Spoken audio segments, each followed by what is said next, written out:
오늘 저희가 금요일 날은 여호수아 강론을 하고 있는데 1장부터 지금 마지막 21장까지 가는 가운데 13장인데 제가 오늘 찬양하는 동안에 말씀을 주님이 다른 말씀을 주셨어요. 그래서 요 본문은 안 하고 제가 이제 이사야 다 찾으시죠? 이사야 6장입니다. 이사야 6장 다 찾으셔요.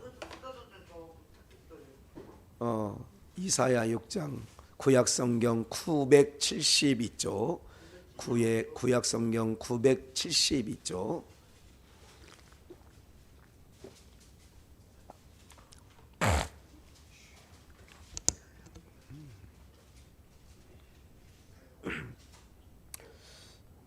예, 1절입니다. 우시야 왕의 죽던 해에 내가 본즉 주께서 높이 들린 보좌에 앉으셨는데 그 옷자락은 성전에 가득하였고 스랍들은 모셔 섰는데 각기 6날개가 있어 그 둘로는 그 얼굴을 가리웠고 그 둘로는 그 발을 가리웠고 그 둘로는 날며 서로 창화하여 6장 3절 서로 창화하여 가로되 거룩하다 거룩하다 거룩하다 만군의 여호와여 그 영광이 온 땅에 충만하도다. 4절 이같이 창화하는 자의 소리로 인하여 문지방의 터가 요동하며 집의 연기가 충만한지라.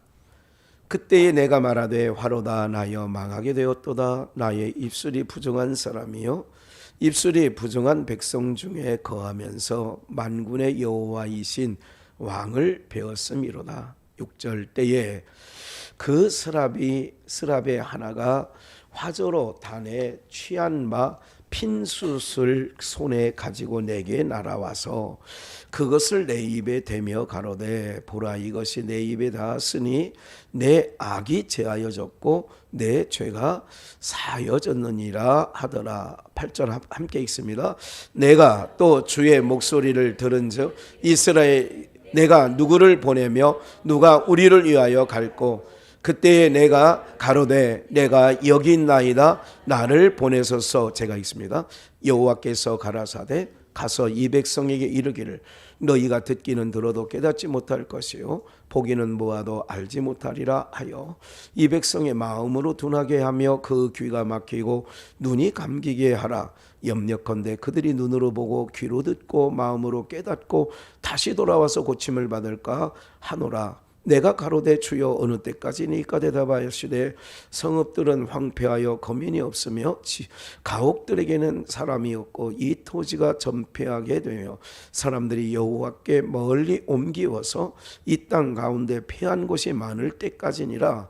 그 중에 10분의 1이 오히려 남아있을지라도 이것도 삼키운 바 될 것이나 밤나무 상수리나무가 배임을 당하여도 그 그루터기는 남아있는 것 같이 거룩한 씨가 이 땅에 그루터기니라. 아멘. 예, 본문을 갑자기 바꿨습니다. 그리고 또 신학에서 좀 몇 군데를 찾으려고 하는데 일단 먼저 들으시죠. 제가 1982년도에 신학을 갔을 때에 그 신학 강단에 이렇게 크게 써 있는 그 현수막처럼 그거는 이제 그 뭐 1년 내내 걸려 있는 겁니다. 바로 이게 이사야 6장 있는 말씀이죠. 8절인데 누가 나를 위하여서 내가 누구를 보내며 누가 우리를 위하여 갈꼬 그때에 내가 가로되 내가 여기 있나이다 나를 보내소서. 이게 신학생들에게 가장 이렇게 문기가 되고 과거에 이제 그 찬송가 지금 있는 게 아니라 옛날 찬송가를 보면 355장 푸른바다 나선이 몸 이 찬양도 참 많이 신학교 때 제일 많이 불렀던 것 같아요. 그리고 신학교 4학년, 3학년 선배들과 함께 그 대전에 제가 공부를 처음에는 조금 했는데 대전에서 저 괴정동 쪽에 뒷산에 가서 그렇게 한참 걸어가서 이렇게 산기도를 한 적도 있습니다. 이 산에 선배들하고 같이 올라가서 이렇게 산기도를 한 게 벌써 그게 82년도였으니까요. 꽤 오래된 세월이죠. 오래전에. 참 그 당시에는 그 서울에서도 삼각산이라든지 이런 때 그 산에 오른 사람들이 그 산이 하얗게 덮여 있을 정도로, 그때 이제 우리 아버님 신학할 때는 이제 50년대 중후반 전쟁이 끝나고 이럴 때에는 그 서울의 삼각산에 하얀 사람들이 밤에 깜깜한데도 하얀 옷을 입었으니까 다 성도들이, 그때는 뭐 하얀색 검정색밖에 없었을 시대 아니에요. 5, 60년대 70년대 뭐 그런 노래도 있어요. 아버지 아버지 저기를 보라고, 검정, 그러니까 흰 저고리에 검정 치마 성경책 들고 가는 거 나는 부러워요. 내가 70년대 그 주일학교 시절 고전에 어른들이 참 그런 얘기를 그 당시에 이렇게 부르는 것들을 보면서 성경책 들고 가는 걸 너무 부럽게 생각하고, 그때는 핍박하던 시대이기 때문에 이제 그런 노래도 지금 어렴풋이 몇십 년이 지났는데 기억이 나네요. 이제 그렇게 됐던 한국 교회 부흥기가 그렇게 있었죠. 기도원들마다 가득가득 채워지고. 근데 한국 교회는 제가 목회를 지금 오랫동안 하고 있지만 기도원마다 다 비어 있고요. 제가 오살리도 집회를 몇 번 가보니까 거의 안 차요. 뭐 거의 채워지지 않습니다. 정광훈 목사가 할 때는 어느 정도 찼다고 하는데 그 외에는 제가 가서 제가 4일 동안 계속 지켜보니까 새벽에는 한 7, 80명 정도, 물론 코로나가 있었긴 하지만, 그리고 낮에도 뭐 많이 모여봐야 한 2, 300명. 원래 거기가 뭐 1,500명인가 2,000명 들어가는 데니까 뭐 100여 명 앉아봐야 뭐 아주 뭐 그냥 스산하더라고요. 그래서 이제 그런 부분들을 보면서 한국 교회가 참 이렇구나. 제가 94년도에 처음으로 중국 선교 아버지 따라 선교를 이제 천진에 가서 이제 그 연영성 심양까지 가는 동안에 24시간 빵차를 타고 막 이렇게 할 때에 조선족 교회가 참 인산인해를 이뤘어요. 200만 조선족이 있었는데 한국에 뭐 100만 정도가 지금 들어와 있으니까 어쨌든 조선족 교회는 지금 다 이제 시들어졌고 거의 없어졌고 지금 그런 상황입니다. 김포공항 상해에서 오는 비행기 안에서 많이 마음이 아팠죠. 중국 땅은 하나님이 이렇게 부흥이 되는데 왜 우리 땅, 그때 94년도인데도 한국 교회는 이미, 그러니까 2000년대가 아직 안 됐고 94년도인데도 그렇게 이제 그 젊은 30대 중반의 목회자로서의 시각을 보니까, 그때 부천에서 내가 목회를 하고 있을 때인데, 개척교회를 하고 있을 때인데 참 아팠어요, 영적으로. 근데 지금은 뭐 그때에 비하면 지금은 뭐 한국 교회는 거의 지금 전멸하고 있죠. 지금 굉장히 쉽지 않습니다. 이런 말씀을 드리는 이유는 그럼에도 부흥기에 목회를 했다는 게 참 행복했다. 지금 앞으로 남아 있지만 부흥 시기에 저희 아버님이 목회할 때, 제가 서울 공고를 다니면서 인천에 아버님이 개척할 때에 고등학교 1학년 2학년 그때 교복을 입을 때니까 교복을 입고 뭐 다른 선생님들이 있나요? 뭐 제가 고등학교 때 매미 소리가 뭐 이런 찬양을 여름성의 교가죠. 그게 그렇게 할 때만 해도 천막 치고, 또 아니면 2층 셋집에서 이런 정도 규모에서 아버님이 목회를 율도 성결교회라고 이렇게 하셨었는데, 그때만 해도 어른들은 어느 몇 년 지나니까 한 3, 40명, 4, 50명 되는데 주일학교는 땀 냄새가 옆에 지금 그 당시에도 이렇게 선풍기가 몇 대 없었어요. 한 200명 앉으니까 아이들이 땀 냄새에 뭐 8월 달에 아주 그냥 뭐 그랬어요. 그렇게 모였다 그 얘기예요. 개척교회 하면서도 모이면 그렇게, 그게 부흥기인데, 부흥기에 목회를 하는 거는 얼마나 행복했을까, 이런 생각을 하는 거예요. 때거리는 그렇게 여유롭지 않지요, 금전적으로는. 그런데 그때는요, 신학교를 다닐 때에도 사례비가 어디 있어요.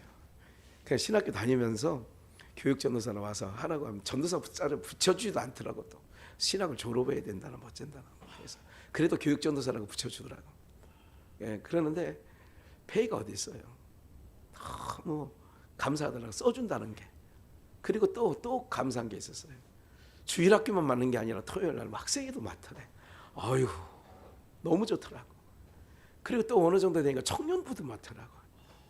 그리고 성가대 지휘도, 내가 성가대 무슨 뭐 악보도 볼 줄 모르는데 성가대 지휘까지 하라더라. 뭘 말씀드리냐면 80년대 90년대 제가 목회를 시작할 때에는 맡겨주면 많을수록 좋아했어요. 근데 내가 목회를 해서 부교육자 한 12명까지 있다 보니까 옛날에 얼마 전까지 해도 한 10여 명 막 있었잖아요. 고읍에 있을 때 막 10명 막 있었잖아요. 그렇죠?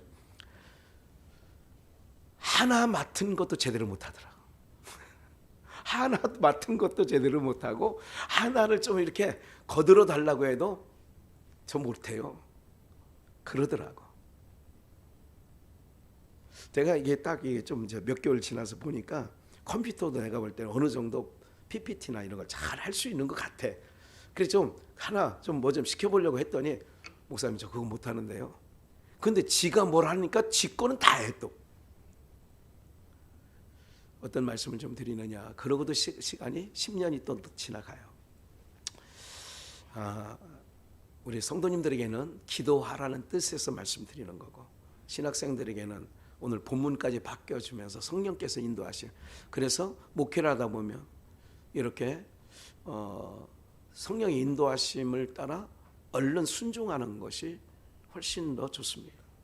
그래서 이런 부분들, 그래서 과거와 지금과는 전혀 다르고 지금은 과거에는 정말 사명감 갖고 있어요. 저희 아버지 친구 이규란 목사님이라는 분은 서울신대를 졸업해가지고 그 50년대 후반에 강원도에 첫 임지 갔고 저희 아버지는 제주도로 가셨고 가는데 나중에 이제 우리 그 같은 인천 지역에 계셨을 때 동암역 옆에 에덴 성결교회가 이규란 목사 담임 목사 개척한 교회인데 나중에 얘기를 들어보니까 강원도에 부임해서 부임도 아니야 개척하러 딱 가가지고 6개월 내내 감자만 먹었대. 아침 점심 저녁.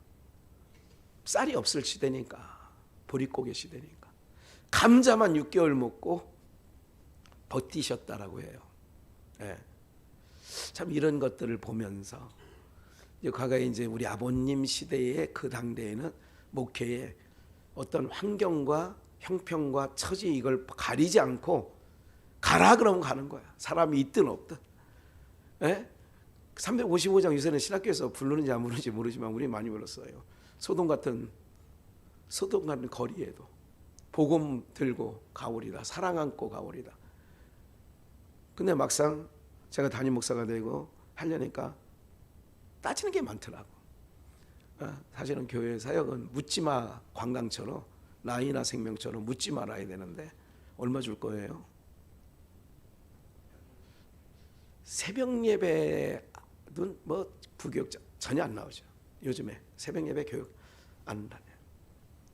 과거에는 새벽 예배에도 학교 강단에 철회하는 사람도 있고 금식하는 사람도 있고 다 새벽 2, 3시에 나가서 주여 주여 이렇게 외치는 자들도 많이 있었는데 하여간 이런 부분들이 이게 쭉 저분들을 보니까 주마등처럼 싹 지나가서 말씀을 좀 드리는데 그때 강단에서 딱 붙였던 게 하여간 내내 붙여 있었던 것 같아요. 4년 내내.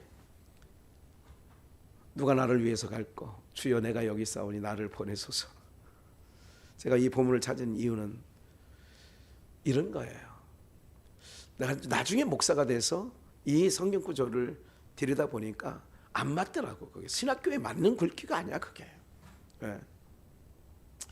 맞더라도 좀 이해를 해야 된다.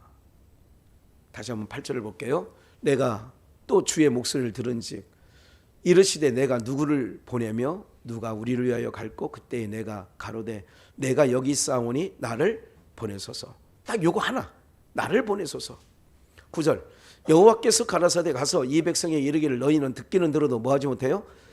깨닫지 못해요. 보기는 보아도 뭐하지 못해요? 알지 못해요. 이 백성은 마음으로 뭐하게 됐어요? 그 귀가 뭐했어요? 막히고 눈이 뭐하게 됐어요? 감기게 하라 염려건대. 그들의 눈으로 보고 귀로 듣고 마음으로 깨달아 다시 돌아와서 고침을 받을까 하노라. 이 본문을 예수님은 복음서에서 인용해서 써요. 마태복음 13장에. 보기는 보아도 너희는 들을 귀가 있고 보는 눈이 있으니 복되도다 그러거든요. 비유로 왜 말씀하십니까? 그 비유를 10분의 비유를 다 설명해 주거든. 제자들에게. 왜 저들에게는 해석하지 않습니까? 너희들에게는 하나님 나라가 허락되었지만 저들에게는 허락되지 않았다. 그러면서 저들은 아무리 들어도, 아무리 예수님의 표적 사건을 봐도 보기는 봐, 듣기는 들어. 여러분들 기독교 신앙 안에서 10명의 문둥병자가 가는 제사장의 몸을 보이러 가는 중에 다 나왔어요. 사마리아 한 문둥병자만 돌아와서 주께 살해하고 하나님께 영광 올려드렸어요. 예수님 이러죠. 그 9은 어디 있느냐? 그 9은 어디 있느냐? 그들도 다 났어요.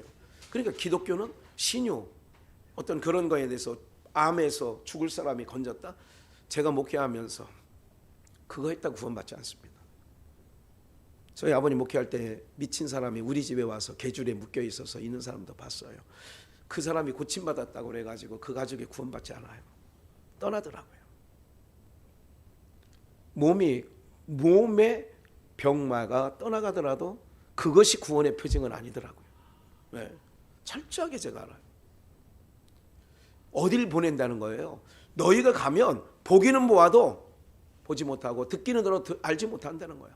마음으로 깨달아 고침을 받을까? 그래서 네가 가서 어떤 일 하느냐? 눈 감기고 귀 닫는 이 일을 하나님께서 필요해. 누가 이 일을 위해서 갈래?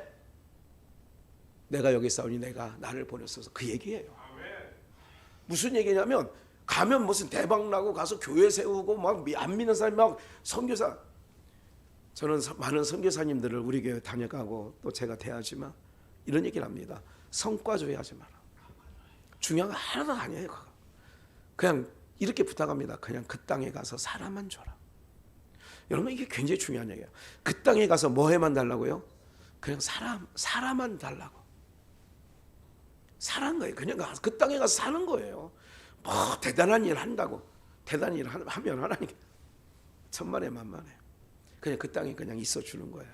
그 땅에 그들과 친구가 되어 주는 거예요. 그 땅에 가서 그냥 빛은요 촛불을 켜놔도 다 불 꺼지면 그 빛이 환하게 비치는 거예요. 너희는 세상의 빛이다. 그럼 내가 빛이라면 그냥 사는 거예요. 그런데 그 어둠에 있는 사람들이 예수님은 빛이세요. 요한복음 1장에서 빛이 어둠에 빛이 내 어둠이 뭐 하지 못해요? 깨닫지 못. 예수님의 빛도 못 깨닫고 돌을 들어서 귀만 있는 대로 죽이려고 했는데 뭘? 왜 그러느냐? 그들의 눈이 감기고 그들의 귀가 못 듣는 귀가 되는 거예요. 왜? 그래야 이방인에게 복음이 넘어가기 때문에. 그래야 빙거가 되는 거야.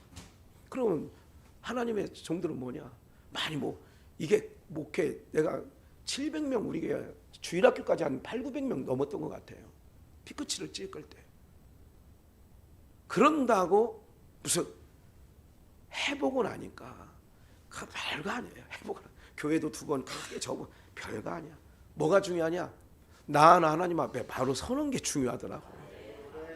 뭐 대단한 일 아니에요. 그때는 고등학교 교복을 입고도 맴 소리가 막 이렇게 예수 안에서 뭐 이게 나 율동 옛날 건 다 해요. 예? 예수님 찬양 예수 그 당시 율동은 80년대 이거 했어. 예수 사탄을 이겼네 뭐 이래 하고 다 했어요. 강 같은 평화, 바다 같은 사랑, 다 뭐 샘솟는 기쁨 뭐 다 뭐 몸에 배어 있죠 뭐 그거. 예?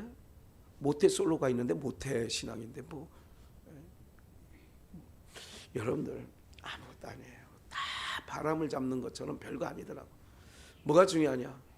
그런데도 보내는 거예요. 그러니까 이사야 선지자가 그런 가운데 이사야 전반적인 내용 가운데 그래서 볼기를 맞고 하나님이 보낸 자리가 뭐예요? 수염을 뽑히고 매를 맞고 이런 일에 가는 거예요. 근데 우리는 내가 여기 있사오니 나를 보내셔서 그러면 뭐 대단하게 뭐 피켓 걸고 환영합니다. 아무개 선교사님 선교지 가면 그럴 것 같아요? 안 죽으면 다행이지. 이 땅의 복음화를 위해서 하나님께서 수많은 외국 선교사를 보내서 이 땅에 흥건하게 대동강 예, 모래사장부터 시작해가지고 선교사의 피가 얼마나 흘렸는지 이 땅에 그 피가 흘려짐으로 말미암아 이 저주받은 대한민국 이 조선의 땅이 하나님의 백성으로 그 피가 우리를 정결케 하고 우리에게 복음의 꽃이 피어나게 한 줄 아셔야 돼요. 그리스도의 피가 덮여니까 선열이 흥장해야 돼요. 예? 혹시 기억하세요? 신학생들은요. 김선일이라는 청년을 기억하고 있습니까? 김선일.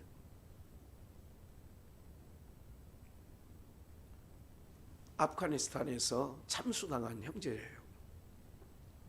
꽤 됐죠. 10한 2, 3년 됐을 거예요. 예. 샘물교회 그 일행들도 아프가니스탄에 잡혀가지고 부목사님이 참수당하고 형제 하나가 참수당하죠. 그 당시에 영적으로 주님이 주시는 감동이 뭐냐? 그런 피가 흘려야 되는 거예요. 그 피가 흘려져야 그 저주가 덮여있던 5,000년, 6,000년 역사의 그 유기당한 에돔 족속, 이스마엘 족속 이런 족속들이 유기당한 거예요. 6,000년간 거의 5,500년간 그 유기당한 그 백성들을 그 심령을 뜯고 들어가 보세요. 정신세계를. 저렇게 사는 것만도 다행이지. 그런데 하나님께서 의로운 피를 흘리게 하시는 이유가 있는 거예요. 누가 나를 위해서 갈고 그거 가고 하는 거예요. 성경 하나 더 찾아보죠. 마태복음 10장입니다. 찾으셔야 돼요. 직접. 제가 누가 성경 필사를 한다고 하길래 성경 필사를 해도 복을 받습니다. 그런데 성경은 읽고 듣고 지키는 자가 복이 있다고 요한계시록 1장 3절에 기록되어 있습니다. 찾으셔야 돼요.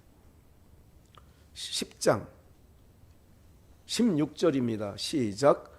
보라 내가 너희를 보냄이 양을 이리 가운데 보냄과 같도다. 그러므로 너희는 뱀같이 지혜롭고 너희를 보냄이 양을 누구 가운데 보내는 것 같아요? 이리 가운데. 한 번 더 봅니다. 마가복음 6장을 가봅니다. 마가복음 6장.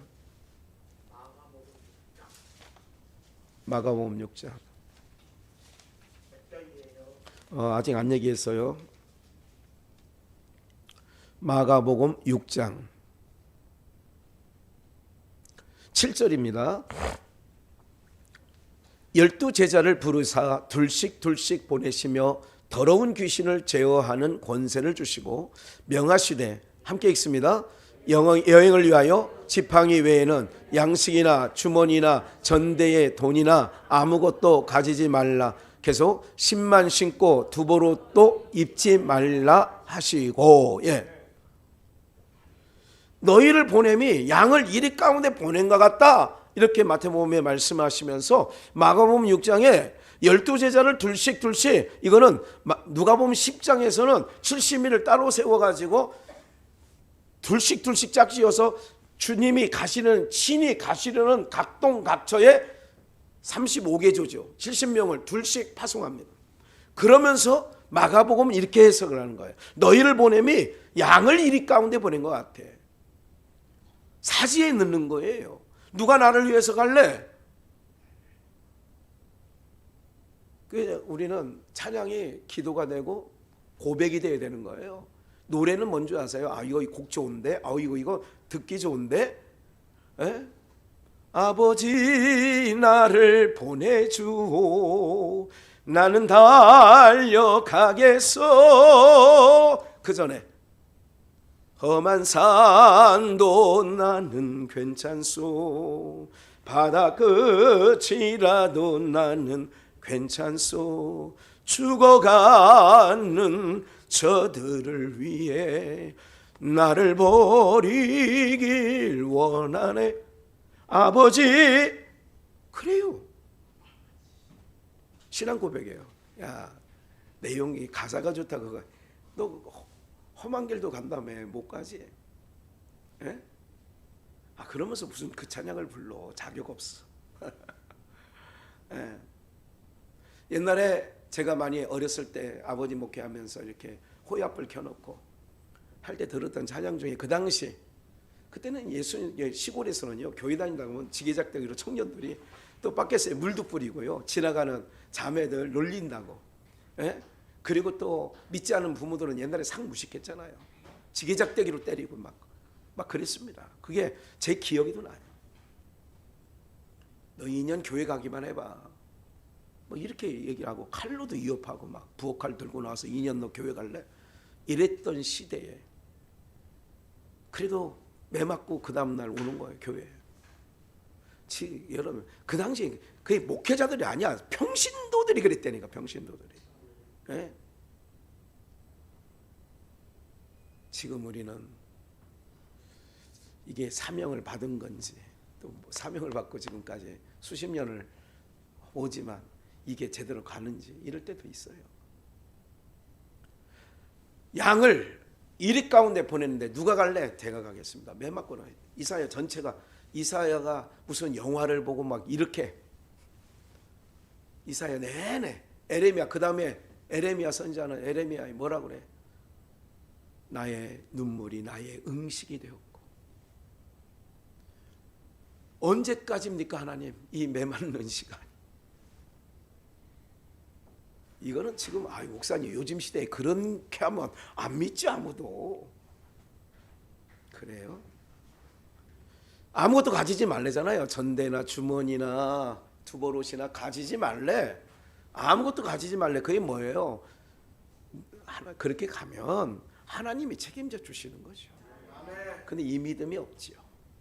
다 따져봐야죠. 예, 그렇게 되는 거 아니겠습니까? 우리 모두가 가는 길 만만치 않습니다.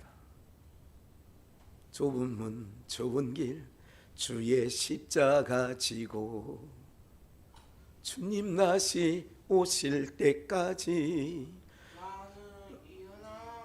그렇지. 좋아 승주 그만. 그렇게 가는 거야. 예. 육체는 계속 편한 것을 찾습니다. 그래서 육신의 생각은 사망인 거예요. 계속 편한 걸 원하는 거예요. 편하면 더 편하고 싶은 거예요. 예. 바람박, 옛날에 우리 누이들, 우리 부모님 세대는 소학교를 다닐 때, 초등학교, 그 옛날 학교, 국민학교를 다닐 때는 오리, 10리, 15리, 20리 걷는 거, 산 넘고 물 건넜다는 얘기는 흔하게 들었어요. 근데 지금은 제가 20대 청년일 때도 그때 나는 내 생애에 운전할 거라는 생각은 꿈에도 그려본 적이 없어요. 20대 해본 적이 없어요. 모든 성도님들 집집마다 앞에 가서 차량 새벽 예배 모시러 갑니다. 옛날에는 무릎까지 눈이 빠졌을 때에 새벽 4시 예배입니다. 그 당시에는 2시에 일어나서 3시에 일어나서 교회 얼음발을 가지고 마룻장 가서 눈물을 하염없이 쏟으면서 그랬던 신앙들이 있죠. 그때 부른 찬양들이 있죠. 찬송가가 환난과 핍박 중에도. 근데 이 찬양은 한국교회에서 이미 사라진 지 오래입니다.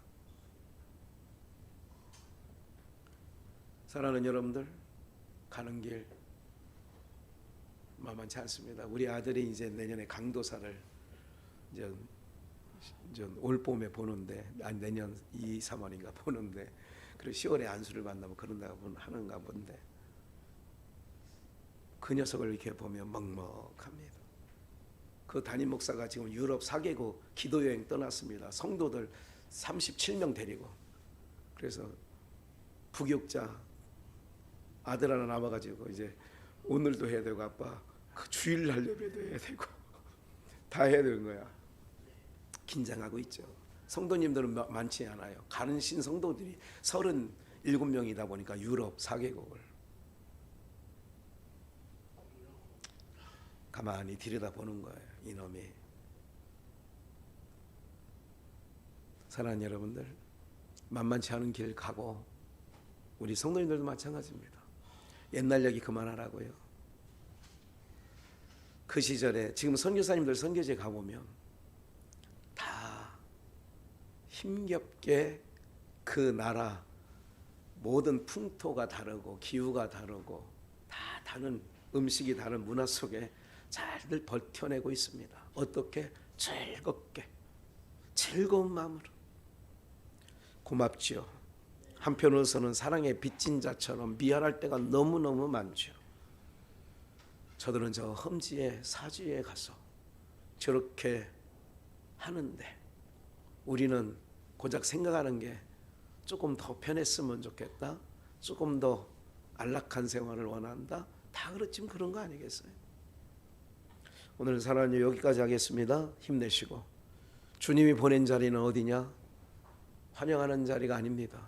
메마른 자리에 있어요. 제자들이 갈 때마다 사도행전 역사가 다 뭐예요? 환난과 핍박과 옥에 갇히고 죽을 고비를 여러 번 하고 강의 위험과 강도의 위험과 바다의 위험과 매를 맞대 태장으로 한 번 맞고 그렇게 하는 거 아니겠어요?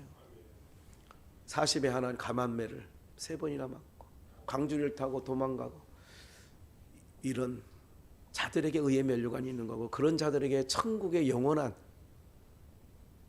처소가 예비되어 있다는 거. 그래서 이 길 들어선 거 잘하신 겁니다. 그러나 육신적으로는 각오를 하십시오. 육신의 생각으로 가면 반드시 사망입니다. 그러나 영의 생각은 생명과 평안이에요. 그래서 육체를 제가 좀 무식한 말로 고깃덩어리를 위해서 목회하고 고깃덩어리를 위해서 우리가 신앙하지 말고 영원한 영혼을 위해서 여러분들이 그 양식을 위해서 애쓰고 그것을 위해서 몸부림치는 은혜가 있기를 주 예수의 이름으로 축원합니다. 예, 그리고 광고 말씀을 잠깐 드리면 오늘 저녁 잘 먹었죠? 뭐 가면 또 뭐 간식 있어요? 뭐 저분들 나이 때면 뭐 지금 뭐 발음 꼴딱 새도 뭐 안 피곤할 텐데. 족발도 시켜주고 뭐 통닭도 좀 시켜주고 좀 그래야 될 것 같은데, 그죠? 별로 안 좋아하는 것 같아요 이분들이. 박수 친 4분만 먹어요. 저 뒤에 있는 2분은 몸을 보니까 먹으면 안 될 것 같아요. 몸 상태가 먹으면 안 될 것 같아요. 그리고 더불어서 부탁드리면 어쨌든 기왕 들어선 길 어쨌든 완주하시길 바랍니다. 완주. 가다가 안이 가면 안이감만 못하다고 가다가 중단하면 뭐 우리나라 옛 선인들의 얘기도 있어요. 끝까지 힘들어요. 분명히 그 각오하고 가면 돼요. 죽을 것까지도 각오하고 가면 돼요. 그러면 됩니다. 제가 기도하고 우리는 바로 끝납니다. 기도하고 바로 헤어지면 되는 거니까 어쨌든 우리 모두가 한 주간 주의 은혜 가운데 있었고 오늘 마무리했습니다.